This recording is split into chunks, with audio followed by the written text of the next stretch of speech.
Wala? Tuloy po tayo. So, there are 8 ways how to end your sermon well. 8 ways how to end your sermon well.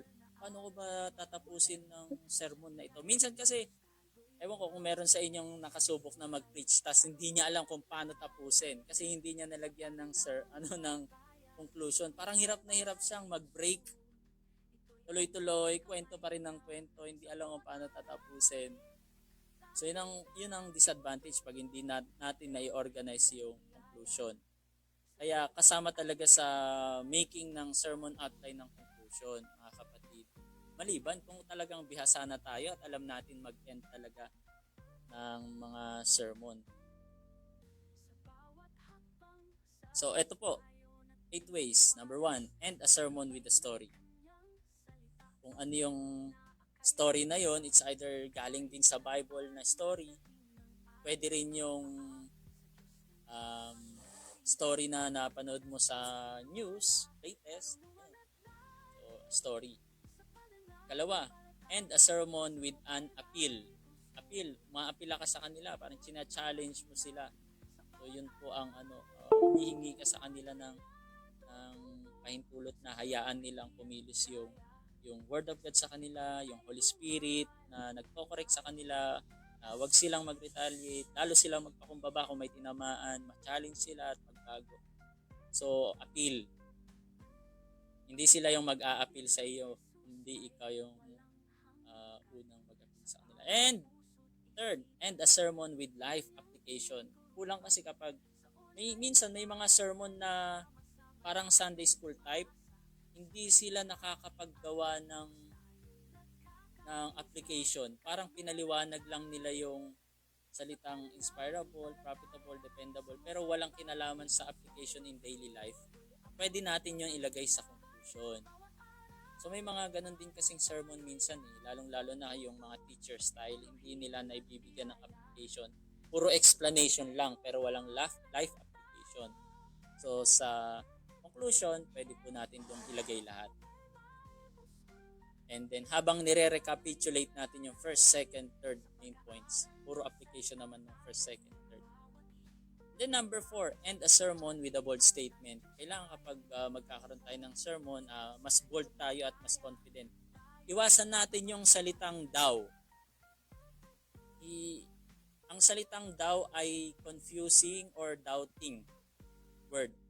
Kasi hindi tayo sigurado Lalo na kapag Word of God ang binabanggit natin, halimbawa, ito po, gagamitin natin tong second reason, God's word is profitable. Profitable ang mga kapatid, ang salita ng Diyos para sa pag-admonish. Yan ang sabi raw ng Bible. Wag mo na sasabihin ng raw o kaya daw. Kasi idirekta mo na, sabi ng Biblia, mas authoritative at saka mas malakas yung claim mo dahil Word of God yun sinasabi. So, we don't have to say daw unless meron tayong mga kino-quote na mga tao na yung mga sinabi nila. Yun, pwede. Sabi daw ni Pastor ganito, sabi raw ni John MacArthur, sabi raw ni sino man yung Charles Spurgeon, ganun, John C. Maxwell, yan. Pwede yung may daw. Kasi pwede silang magkamali Pero ang Word of God, alisin natin yung salitang daw kapag sinishare natin yung mula mismo sa principle ng Word of God. Amen po ba? So, are we learning? Amen. Opo. Amen, sir. Kasi ganun din ako noon, daw. Until may nag-correct sa akin at na-realize ko, oo nga naman, mali nga naman yun. Kasi pag daw hindi ka sigurado. Lalo na kung Word of God yung pinukot natin. So next, that's how to make a bold statement, lalong-lalo na with inclination sa Word of God. Number 5, end the sermon by vision casting about what could be. Kung makinig tayo, kung gawin natin, anong mangyayari sa kanila. So, yung mga benefits, pwede nating ilagay sa mga conclusion. Pwedeng sa mga main points na, pero pwede rin ang conclusion natin is yung benefit. Diba? Yan. What could be? Kaya sa mga taong medyo mahina ang kapit, diba? Madali kang makabitaw. Pero may solusyon. Kapag lalong tayo ay nagiging malapit sa pagsubok at hindi tayo sa patalim kumakapit, kundi kay Lord tayo lumalapit, sigurado ang ating pagpapala mula sa spiritual, financial, material, emotional, physical, ay may pagpapalang makakamtan. Ano ba yung mga yan? Then, sasabihin natin yung vision casting. So, end your sermon by recap. Pwedeng recap. Mga kapatid, 8 ways how to end your sermon well. Hindi ibig sabihin na gagawin nyo lahat yan, ha? Ano lang, it's either 1 or 2. Pero kung gusto mo lahat di kayanin mo, pero baka dito pa lang sa conclusion nyo, 1 oras, buwas-buwasan ng konti. Okay. So, recap, ibig sabihin, sasabihin mo lang yung 3. Ulitin ko po mga kapatid, yung 3 reasons bakit kailangan natin magtiwala sa Panginoon. So, 1, 2, 3, and then challenge. Pag recap lang, tas wala kang challenge, kulang. Putol pa rin yun. Pwedeng mix it up, or ito, i-mix natin. Pili ka dyan ng 1, 2, 3. Number 8, end a sermon by ending a sermon. Tapusin na natin. Pag sigurado tayo, kasi minsan last mga kapatid, ang challenge ko sa inyo. Tapos, ulitin niya, ang challenge ko sa inyo, ilang challenge ba yan? So, e-end din natin. So, end a sermon by ending a sermon. So, yan. Yun po yung ating textual sermon making outline. Ngayon, bibigyan ko kayo ng tinatawag na systematizing the main divisions. At ang gagawin natin ay John 3:16, and prepare po kayo ng passage sa Bible at gagawa tayo ng textual sermon outline after nito.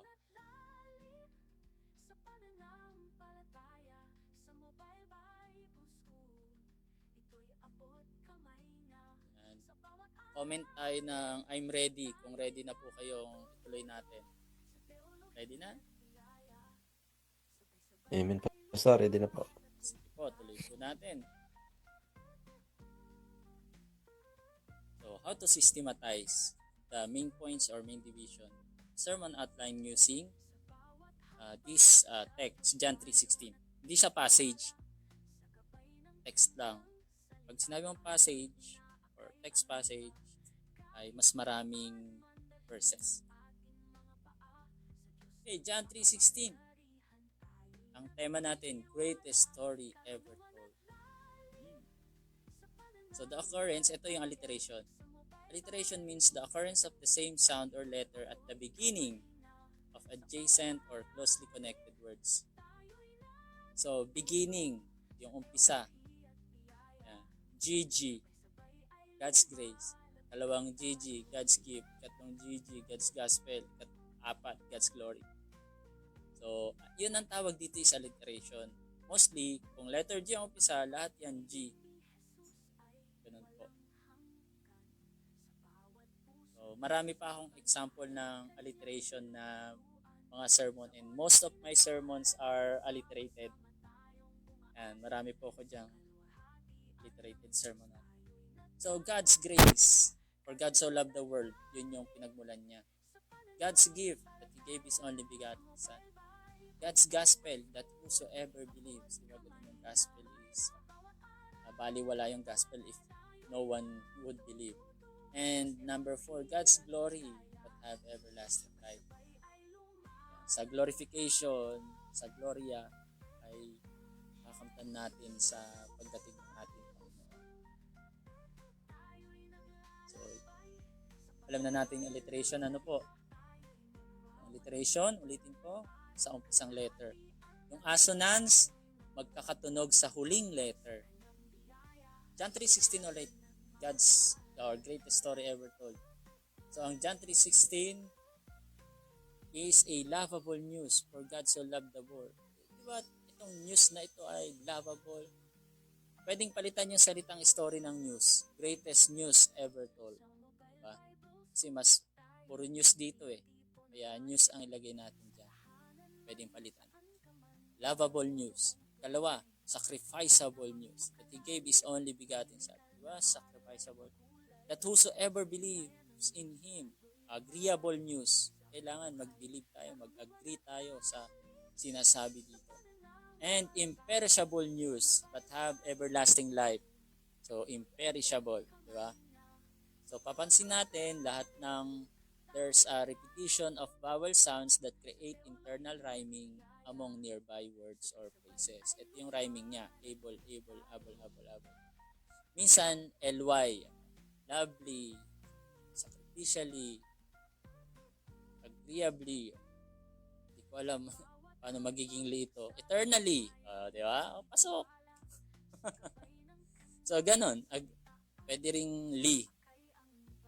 Probably, sacrificially, agreeably, eternally. Tanggalin na yung news. Wala na yung news. Kasi eternally news, hindi na maganda.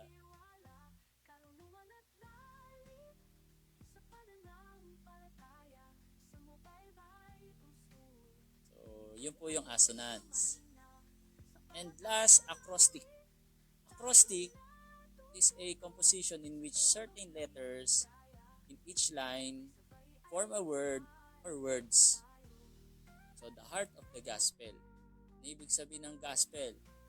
Spell natin ang gospel. G-O-S-P-E-L. That means sa John 3:16 ay may gospel for God. Number 1 is God. Paliwanag natin yung God. About kay God. Number 2 is only, and then expose mo na yung only.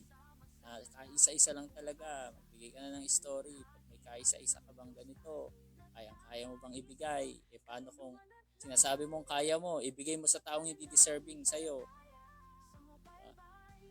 Ibigay mo yung anak mo sa magnanakaw. Diba? Hindi natin kaya. So, number 3, Son. Then palagbaan natin si Jesus. And yung salitang perish. What is perishing? And hell. Number 5, E, everlasting. And to complete the word, L is life. Then, papaliwagan natin yung life na yun.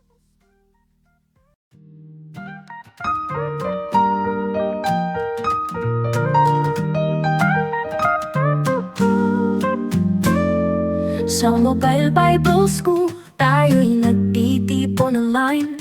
Sa tahanan man o saan ka man, naroroong tunay kaalamang makalangit at biblikal na aral ay makulay.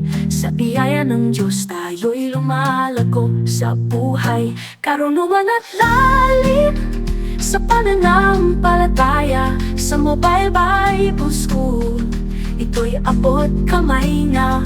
Sa bawat aralin, tayo'y natututo sa teolohiya at biyaya. Sabay-sabay ay lumalago tayo.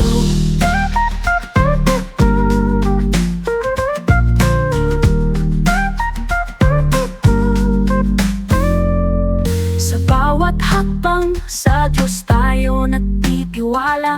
Sa gabay ng Kanyang salita, ating inaakay ang iba. Kahit saan man dalhin ng ating mga paa, sa Diyos ng makapangyarihan tayo'y nagtitiwala. Karunungan at lalim sa pananampalataya. Sa Mobile Bible School, ito'y abot kamay na. Sa bawat aralin, tayo'y natututo sa teolohiya at biyaya. Sabay-sabay ay lumalago tayo.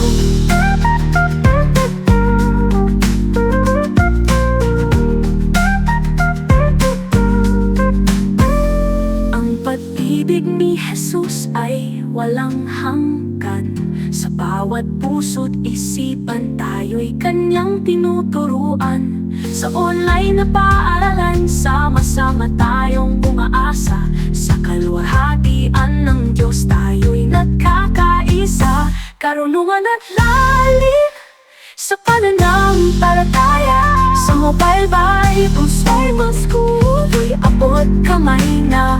Sa bawat aralin, tayo'y natututo sa teolohiya at biyaya, sabay-sabay ay lumalago tayo.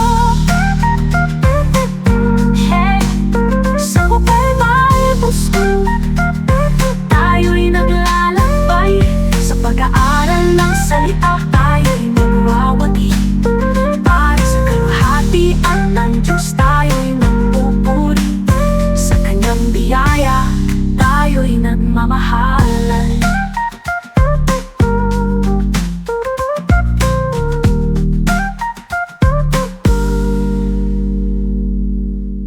Ang pag-ibig ni Jesus ay walang hanggan. Sa bawat puso't isipan, tayo'y kanyang tinuturuan. Sa online na paaralan, sama-sama tayong umaasa sa kaluwalhatian ng Diyos. Tayo'y nagkakaisa.